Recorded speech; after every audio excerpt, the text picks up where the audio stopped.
ಯಾರೇನೇ ಮಾಡಿದ್ರು ಕಾನೂನಿನ ವಿರೋಧವಾಗಿ ಕೋರ್ಟ್ ಸಂಸ್ಥೆ ಇವತ್ತು ತಮ್ಮಲ್ಲಿ ತಂದು ಹಾಕ್ಬೋದು. ನಾಳೆ ತಂದು ಯಾರು ಕಟ್ಟಾಕುವಂಥದ್ದು ಆಗಲ್ಲ.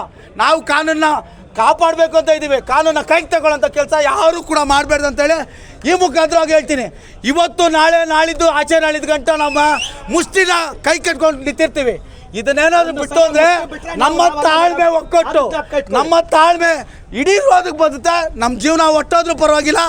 4 ಜನ ಚಾಲಕರಿಗೆ ಒಳ್ಳೇದಾಗುತ್ತೆ ಅಂದರೆ ಬೆಳಗ್ಗೆ ಅಷ್ಟೊತ್ತು ನಾನು ಕೂಡ ಸಾಯಕ್ಕೆ ನಾನು ರೆಡಿ ಇದ್ದೀನಿ.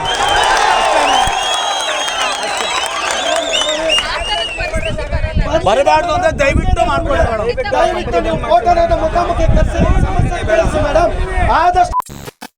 ನಾವು ಸಾರಿಗೆ ಇಲಾಖೆಗೆ ಹಲವಾರು ಬಾರಿ ಮೇಡಮ್ ಮುಖಾಂತರವಾಗಿರ್ಬೋದು, ಮಿನಿಸ್ಟರ್ ಮುಖಾಂತರವಾಗಿರ್ಬೋದು, ಪ್ರತಿ ಸಲನೂ ಕೂಡ ನಾವು ಮನವರಿಕೆ ಮಾಡ್ಕೊಟ್ಟಿದ್ದೀವಿ. ಆದರೆ ಇವತ್ತಿನ ಹೋರಾಟ ಒಂದು ವಿಭಿನ್ನವಾಗಿ ತಗೊಂಡು ಕಾರಣ ಏನಂತ ಹೇಳಿದ್ರೆ, ಸಾವಿರಾರು ಜನ ಹೊಟ್ಟೆ ಹಾಸ್ಕೊಂಡಿರೋರಿಗೆ ಇವತ್ತು ಅನ್ನದಾತರು ನೀವು ಆದ್ರಿ ಸರ್. ನೀವು ಊಟ ಕೊಟ್ಟಿಲ್ಲ ಅಂದ್ರೂ ಪರವಾಗಿಲ್ಲ, ನಮ್ಗೊಂದು ಶಾಂತಿ ಕಲಿಸ್ಕೊಟ್ಟೆ, ಅದಕ್ಕೆ ನಾನು ಹೆಮ್ಮೆ ಪಡ್ತೀನಿ.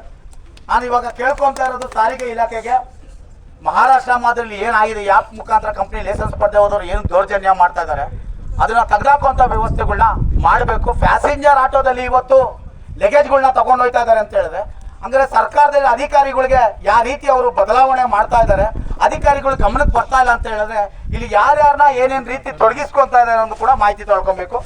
ಮತ್ತೆ ನಾನು ಒಂದು ಮಾತು ಹೇಳ್ತೀನಿ, ಇವತ್ತು ನಮ್ಮದು ಕೂಡ ತಪ್ಪಿದೆ. ಅವ್ನು ಕೊಡ್ತಾರಂಥ ಕಮಿಷನ್ನು ಜಾಸ್ತಿ ಕೊಟ್ಟು ಅವನ ಹತ್ರ ಸೇರ್ಕೊತಾ ಇದ್ದೀವಿ, ಇಲ್ಲ ಅವನ ಹತ್ರ ದುಡಿಮೆ ಇಲ್ದಿರಾ ಅವನ ಹತ್ರ ಬಾಳ್ತಾ ಇದೀವಿ. ಸ್ವಲ್ಪ ಜನ ಅಧಿಕಾರಿಗಳಿಗೆ ನಾನು ಹೋಗಿ ಮಾಹಿತಿ ಕೊಟ್ಟಾಗ ಅವ್ರು ಹೇಳ್ತಾರೆ, ನೀವು ಯಾಕಪ್ಪ ಅವ್ರ ಹತ್ರ ಅವಲಂಬಿಸ್ಕೊಂಡಿದ್ದೀರಾ, ನಿಮ್ಗೆ ಸರಿ ಇಲ್ಲ ತಾನೇ, ಅವನಿಂದ ಹೊರಗಡೆ ಅಂತ ಬಂದ್ಬಿಡಿ ಅಂತೇಳಿ. ನಾನು ಒಂದೇ ಹೇಳೋದು, ನಮಗೆ ಗೊತ್ತಿಲ್ಲ, ಓದು ಬರ ಗೊತ್ತಿಲ್ಲದೆ ಹೋದಂಥ ನಮ್ಮಂಥವ್ರು ನಾವು ಇವತ್ತು ಆನ್ಲೈನ್ ಸಂಸ್ಥೆಗಳ ಮೇಲೆ ಅವಲಂಬಿಸ್ಕೊಂಡಿದ್ದೀವಿ. ನೀವು ಅದನ್ನ ಧಿಕ್ಕರಿಸ್ಬಿಟ್ರೆ, ತೆಗೆದಾಕ್ಬಿಟ್ರೆ, ಪ್ಲೇಸ್ಟೋರಿಂದ ತೆಗೆದಾಕ್ಬಿಟ್ರೆ ನಮ್ಮ ಜೀವನ ನಾವು ಕಟ್ಕೊಳ್ಳೋಂಥ ಶಕ್ತಿ ನಮಗಿದೆ. ಮತ್ತೆ ಒಂದು ಮಾತು ಹೇಳ್ತೀನಿ, ಆ್ಯಪ್ನ ತೆಗೆದಾಕುವಂಥದ್ದು ಅವ್ರ ಮೇಲೆ ಕ್ರಮ ತಗೊಳ್ಳೋಂಥದ್ದು ವ್ಯವಸ್ಥೆ ಮಾಡಿ. ಇಲ್ಲ ಅಂತ ಹೇಳಿದ್ರೆ ಗೌರ್ಮೆಂಟ್ ಅಥಾರಿಟಿಗೆ ಅವನ್ನ ತಗೊಂಡು, ನನ್ನ ತುಂಬ ದಿನ ಕಾಲಾವಕಾಶ ಕೊಡೋಷ್ಟು ನಮಗೆ ಫೇಸನ್ಸ್ ಇಲ್ಲ, ಇಮಿಡಿಯೇಟ್ಲಿ ತಗೊಂಡು ಅವ್ನಿಗೆ ಒಂದು ಗೈಡ್ಲೈನ್ಸ್ ಹಾಕಿ ಹೈಕೋರ್ಟ್ ಆರ್ಡರಲ್ಲಿ ಏನು 5ರಿಂದ 8% ಏನು ಆರ್ಡರ್ ಏನಿದೆ ಅದನ್ನ ಜಾರಿಗೆ ತರುವಂಥ ವ್ಯವಸ್ಥೆಗಳು. ಅವಾಗ ನಿಮ್ಮ ಇದರಲ್ಲಿರ್ತಾರೆ, ಮುಕ್ಕಟ್ಟಲ್ಲಿರ್ತಾರೆ, ಅವಾಗ ಪ್ರತಿಯೊಬ್ಬ ಚಾಲಕನಿಗೂ ಕೂಡ ಅರಿವಾಗುತ್ತೆ.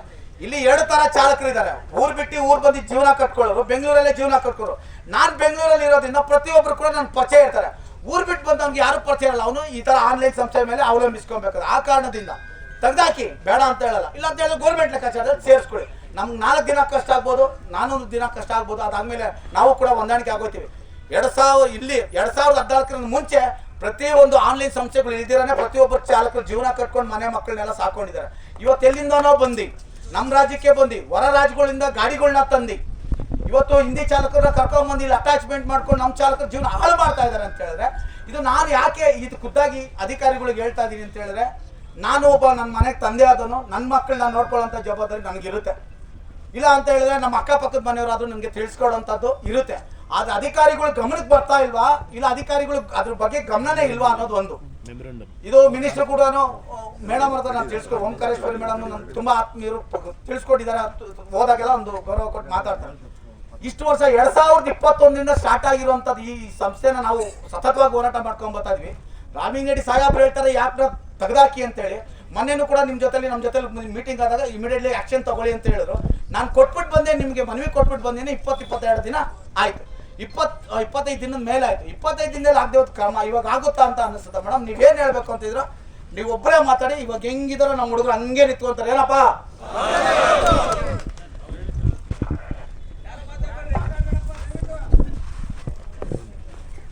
ಎಲ್ರಿಗೂ ನಮಸ್ಕಾರ.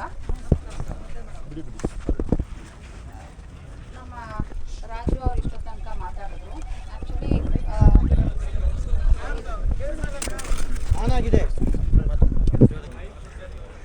ರಾಜು ಅವರು ನಮ್ಮ ಹತ್ರ ಸುಮಾರು ಸತಿ ಬಂದಿದ್ದಾರೆ. ಅವ್ರೇನ್ ಹೇಳ್ತಾರೆ ಅದು ಮಾತ್ರ ಕೇಳಬೇಕು. ನಾನು ತಲುಪಿಸಿದ್ದೀನಿ ಅವ್ರಿಗೆ ಕೇಳಿಲ್ಲ ಅಂದ್ರೆ ನಾನು ಕೇಳ್ತೀನಿ, ಅದನ್ನ ಕೇಳ್ಕೊಂಡು ನಾನು ನಿಮ್ಗೆ ಹೇಳ್ತೀನಿ. ಈಗ ರಾಜು ಅವರು ಇಷ್ಟ ತನಕ ಮಾತಾಡಿದ್ರು.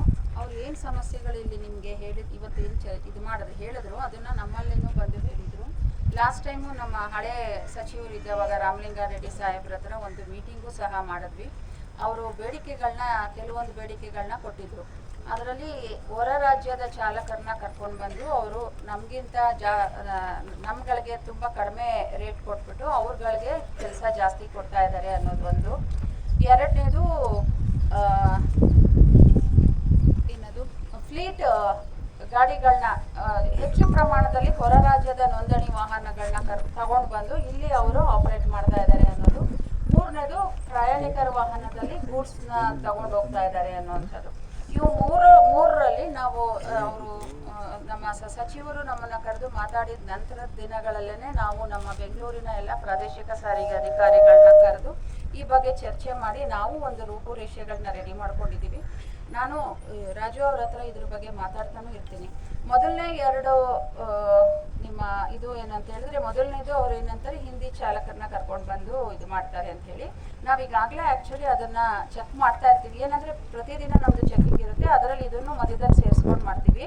ಸಪ್ರೇಟ್ ಇದಕ್ಕೆ ಅಂತ ಹೇಳಿ ಮಾಡಿದವಾಗ ಮಾತ್ರ ನಿಮಗೆ ನಮ್ಮ ಪೋರ್ಟರ್ ಬಗ್ಗೆ ಮಾಡ್ತಿದ್ದಾರೆ ಅನ್ನೋದು ಗೊತ್ತಾಗ್ತದೆ. ಆದರೆ ನಾವು ಇದನ್ನು ಮಾಡ್ತಾನೆ ಇದ್ದೀವಿ. ಇದರಲ್ಲಿ ಒಂದು ನಾನು ನಿಮ್ಗೆ ಏನು ಹೇಳಕ್ಕೆ ಬಯಸ್ತೇನೆ ಅಂತ ಹೇಳಿದ್ರೆ, ಹಿಂದಿ ಚಾಲಕರು ಅಂತ ಹೇಳಿದ್ರೆ ಡ್ರೈವಿಂಗ್ ಲೈಸೆನ್ಸ್ ನಿಮಗೆ ಗೊತ್ತಿದೆ.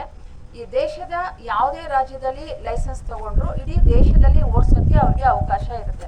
ಹಾಗಾಗಿ ನಾವು ಹಿಂದಿ ಚಾಲಕರು ಅಂತ ಹೇಳಿ ನಾವು ಅವ್ರನ್ನಷ್ಟೇ ನಾವು ಹಿಡಿದು ಕೇಸ್ ಹಾಕಕ್ಕೆ ಬರೋದಿಲ್ಲ. ಆದರೆ ಆ DLದು ವ್ಯಾಲಿಡಿಟಿ ಇದು ಜಿನೈನ್ನೆಸ್ನ ನಾವು ವೆರಿಫೈ ಮಾಡಿ ಅವರು ಇದರಲ್ಲೇ ತಗೊಂಡಿದ್ದಾರಾ, ಅವರು ತಗೊಂಡಿರೋದು DL ಜಿನೈನ್ ಇದೆಯಾ, ಮತ್ತೆ ಅವ್ರಿಗೆ ಏನು ಇದು ಇರ್ತದೆ ಪೊಲೀಸ್ ವೆರಿಫಿಕೇಶನ್ ಕೆಲವೊಂದು ಸಮಯ ಆಗಬೇಕಾಗುತ್ತೆ. ಸಾಧ್ಯ ಆಯಿತು ಅಂದರೆ ನಾವು ಜಂಟಿ ಕಾರ್ಯಾಚರಣೆಯನ್ನು ಇನ್ನು ಮುಂದೆ ಮಾಡ್ತೇವೆ. ಆ ಥರದ್ದೆಲ್ಲ ನೋಡಬೇಕಾಗಿರ್ತದೆ. ಹಾಗಾಗಿ ನಾವು ಅವ್ರ ಮೇಲೆ ಏಕಾಏಕಿ ಅದನ್ನು ಕೇಸ್ ತಗೊಳಕ್ಕೆ ಬರೋದಿಲ್ಲ. ಬಟ್ ನಾವು ಅದ್ರ ಜಿನೈನ್ನೆಸ್ನ ಚೆಕ್ ಮಾಡ್ತಿದ್ದೀವಿ, ಇನ್ನು ಮುಂದೆನೂ ಮಾಡ್ತೀವಿ. ಎರಡನೇದು ಫ್ಲೀಟ್ ವೆಹಿಕಲ್ಸ್ನ ತಂದು ಇಲ್ಲಿ ಆಪರೇಟ್ ಮಾಡ್ತಾ ಇದ್ದಾರೆ ಅಂತ ಹೇಳ್ತಾರೆ. ಅಪ್ ಟು 7500 kg LGV ವೆಹಿಕಲ್ಸ್ಗೆ ಪರ್ಮಿಟ್ ಅವಶ್ಯಕತೆ ಇರೋದಿಲ್ಲ. ಸೊ ಅವರು ಹೊರ ರಾಜ್ಯದ ನೋಂದಣಿ ವೆಹಿಕಲ್ಸ್ನ ಇಲ್ಲಿಗೆ ತಗೊಂಡು ಬಂದು ಆಪರೇಟ್ ಮಾಡ್ತಿದ್ದಾರೆ ಅಂದಾಗ ಸೇಮ್ ನಾವು ಅವ್ರಿಗೆ ಪರ್ಮಿಟ್ ಅಟ್ರಾಕ್ಟ್ ಆಗದೆ ಇರೋದ್ರಿಂದ ಬೇರೆ ವೈಲೇಷನ್ಸ್ ಏನಾದ್ರು ಇದೆಯಾ ಅವ್ರ ಹತ್ರ, ಆ ವೆಹಿಕಲ್ ಓಡಿಸ್ಬೇಕಾದ್ರೆ ಬೇರೆ ವೈಲೇಷನ್ಸ್ ಏನಾದ್ರು ಮಾಡ್ತಿದ್ದಾರಾ, ಪ್ಲಸ್ ಅದ್ರ ಜೊತೆಗೆ ಅದನ್ನು ಓಡಿಸ್ತಿರೋ ಅಂತ ಡ್ರೈವಿಂಗ್ ಲೈಸೆನ್ಸ್ ಪಡ್ಕೊಂಡಿರೋದು ಜಿನೈನ್ ಇದೆಯಾ ಅನ್ನೋದನ್ನ ನಾವು ಇಲ್ಲಿ ತನಕನೂ ನೋಡಿದ್ವಿ. ಇನ್ನು ಮುಂದೆ ಸೀರಿಯಸ್ ಆಗಿ ಇದನ್ನೇ ಪಾಯಿಂಟ್ ಕನ್ಸಿಡರೇಷನ್ ಮಾಡೋ ಥರದಲ್ಲಿ ನೋಡ್ತೇವೆ. ಮೂರನೇದು ತುಂಬಾ ಇಂಪಾರ್ಟೆಂಟು, ಅವ್ರು ಹೇಳ್ದಂಗೆ ಇದು ನಿಮ್ಗೆ ಎಲ್ಲರಿಗೂ ಹೊಡೆತ ಬಿದ್ದಿದೆ ಅನ್ನೋದು ನಮ್ಮ ಗಮನಕ್ಕೂ ಬಂದಿದೆ. ಪ್ಯಾಸೆಂಜರ್ ವೆಹಿಕಲ್ಸ್ ಅಲ್ಲಿ ಗೂಡ್ಸ್ನ ತಗೊಂಡು ಹೋಗ್ತಿರೋವಂಥದ್ದು. ಕೆಲವೊಂದು ಫೋಟೋಸ್ನು ಸಮೇತ ನನಗೆ ರಾಜು ಅವ್ರು ಕಳಿಸಿದ್ದಾರೆ. ಈಗಾಗಲೇ ನಾನು ಸ್ಪೆಷಲ್ ಸ್ಕ್ವಾಡ್ನ ಹಾಕಿದ್ದೇನೆ ನಮ್ಮ ಬೆಂಗಳೂರು ಜಂಟಿ ಸಾರಿಗೆ ಆಯುಕ್ತರಿಗೆ ಅದನ್ನೆಲ್ಲ ನಡೆಸ್ಕೊಡಕ್ಕೆ. ಈಗ ನಾನೇ ಅದನ್ನ ಮುಂದೆ ನಿಂತು ನಮ್ಮ RTOನು ಬಂದಿದ್ದಾರೆ, ಸೆಂಟ್ರಲ್ RTO, ಅದನ್ನಂತೂ ನಾವು ಕರ್ಬ್ ಮಾಡಿ ಕೊಡ್ತೇವೆ ಮುಂದಿನ ದಿನಗಳಲ್ಲಿ. ಮತ್ತೆ ನೀವು ಪೋರ್ಟರ್ ಸಂಸ್ಥೆ ಬಗ್ಗೆ ಏನು ಹೇಳಿದ್ದೀರಾ ಅದನ್ನು ನಾನು ಈಗಾಗಲೇ ಮಾತಾಡಿದ್ದೀನಿ ರಾಜು ಅವ್ರ ಜೊತೆ. ಅದನ್ನ ನಾವು ನಮ್ಮ ಹೊಸ ಕಮಿಷನರ್ ಅವ್ರು ಬಂದಿದ್ದಾರೆ, ಹೊಸ ಸೆಕ್ರೆಟರಿ ಮೇಡಮ್ ಬಂದಿದ್ದಾರೆ. ಇದನ್ನ ತುಂಬಾ ಸೀರಿಯಸ್ ಆಗಿ ತಗೊಂಡು ನಿಮಗೆ ಮುಂದಿನ ದಿನಗಳಲ್ಲಿ ಇದರಲ್ಲಿ ಒಂದು ಒಳ್ಳೆ ಫ್ರೂಟ್ಫುಲ್ ರಿಸಲ್ಟ್ ಬರುತ್ತೆ ಅಂತ ನಾನು ಹೇಳಕ್ ಇಷ್ಟಪಡ್ತೇನೆ. ಏನು ಕ್ರಮ ತಗೊಂತೀರಿ ಮೇಡಮ್ ಪೋರ್ಟರ್ ಸಂಸ್ಥೆ ಮೇಲೆ? ಅದನ್ನ ಆ್ಯಪ್ ಮುಖಾಂತರ ಅದನ್ನ ಪ್ಲೇ ಸ್ಟೋರಿಂದ ತೆಗೆಯುವಂಥದ್ದು ಕ್ರಮಾನುಗತೆ ಆಗಿದೆ. ಅದರ ಮೇಲೆ ಏನೇನು ಮಾಡಬೇಕು ಅನ್ನೋದು ನಾವು ಚರ್ಚೆ ಮಾಡಿ ಮುಂದುವರಿತೆ.